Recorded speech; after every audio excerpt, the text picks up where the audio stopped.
Hi, I'm Elizabeth Gearhart. I'm here with Dave Buckman of Buckman Architectural Group. Hey, Dave, tell us what you do. I'm an architect. I'm very lucky that I get to create environments for people to enjoy their lives in. I get to create spaces and environments for people to sleep in and work in, lately the same, uh, to eat in, that's my favorite, to play in, that's a favorite too, to pray in is very satisfying and gratifying. To be healed in, we do a lot of medical, and that's also special. Uh, yeah, we're a very diverse architectural firm. We decided that's how we wanted to be, and that's how we are. And I'm just very lucky to still enjoy it after doing it, having this business for 32 years so far. So you do commercial and residential, all sorts of different kinds of buildings. But we were talking, you told me you do healthy buildings.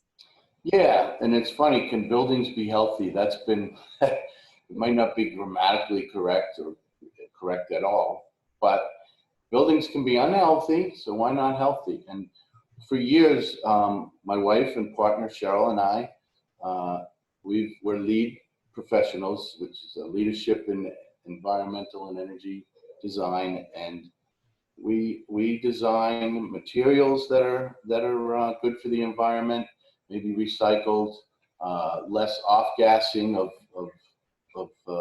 bad, volatile organic compounds, sometimes found in adhesives for carpet or millwork.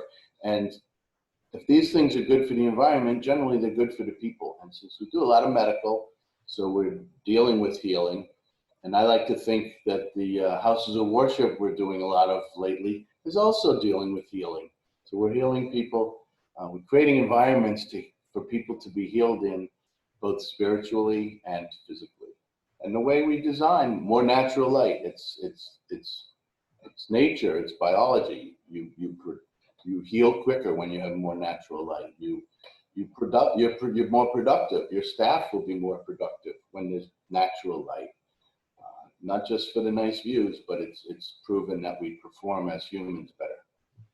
So it sounds like you've really thought through how to make spaces not only inviting, but healthier for people to live in. Absolutely, and to live in, and to work in, and to do anything in. And it's always been. When I even way back when I was in high school, I was very into solar, which wasn't really. It was just at the beginning. And passive, having homes, mostly homes at the time is what I was into, be like machines and work with the sun and if in some cases the wind or the views, and the home would be a machine that was meant to be the best it could be for the occupants. And we just do that on a bigger level for commercial buildings. So why do your clients hire you as opposed to different architects? What do you bring to the table that they're really looking for? Well, I always, and we talk to my staff, and we always say, well, because we care, but that's so, everyone cares, I guess, but we really do, and I have wonderful staff. Most of them have been with me for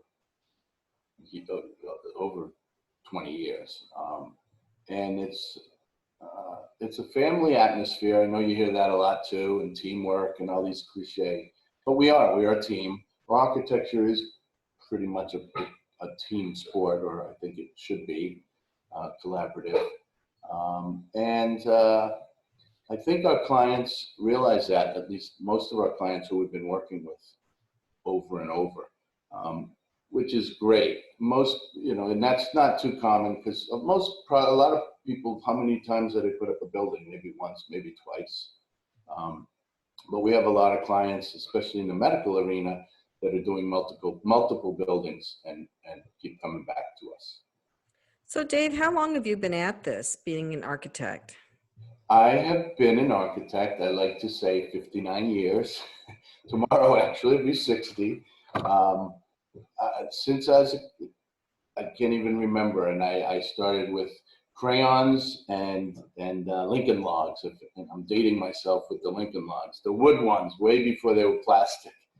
And of course, now it's Lego. Actually, now everything's on computer. But yeah, I've been an architect, and believe I was born to be an architect 59 years ago, almost 60, but legally 35. So if somebody comes to you and they're thinking of doing a project, what's the first step of getting started with you? Listening. Our listening skills are what we as architects need, and it's hard to explain. It's so wonderful and gratifying that because we realize a lot of people can't visualize, and take it for granted sometimes. But we end up sketching a lot to show if we're working in 2 dimensions. We can kind of tell when people can't visualize it, and we'll do a little quick sketch. Some of us, sometimes we'll use a computer. But to be able to listen, and especially, I always think of, I remember back, I would meet with like 6 partners in a practice, usually medical, sometimes law. They all have their ideas. We'll sit around and talk about what they want. And that's sometimes not the same. In fact, sometimes it's almost opposite. It's hard to do everything. And I'm expected to come back to the table with a plan, a vision of what they each want, and what they all want out of one plan. And it's so cool. It's so wonderful to be able to do that. And then to develop it further and know what products should be best, and we really design for our client, of course, but we're also thinking of the patients who will be there, their staff, our client's staff. Sometimes our client is the builder, or the developer rather, and builder, often the builder, and they're our client. So we have to do it inexpensively too, or not too expensive, right? So that the tenant who's ultimately going to go in there, if it's a medical practice, they don't want to pay any more rent. So we're designing for many different groups. Our client, the doctors, their staff, patients. We also think about who the patients are coming in with, their families, whoever they're coming in with, caregiver. And we think of public too, just general public. If there's a common hallway or entryway or lobby, we have to make it safe for everyone who enters that building, starting from their first step into the building, that they're not going to slip in bad weather. And we do take that seriously. And that's a whole other story. I enjoy doing built-in walk-off mats, because I can't stand when they're even off a little bit. And I'm usually the anal guy who's straightening them out. When I walk into a building, I see a mat that was thrown in later and not exactly lining up. But no, all these things I go off on tangents a lot because I enjoy it, and it's wonderful. And then to watch it be constructed, and to see our clients happy, and then they really see it, and then it's tough. You're going from audible wishes to ultimately a space, an environment that this person is going to spend. We spend 90% of our time indoors, so it should be the best it can be.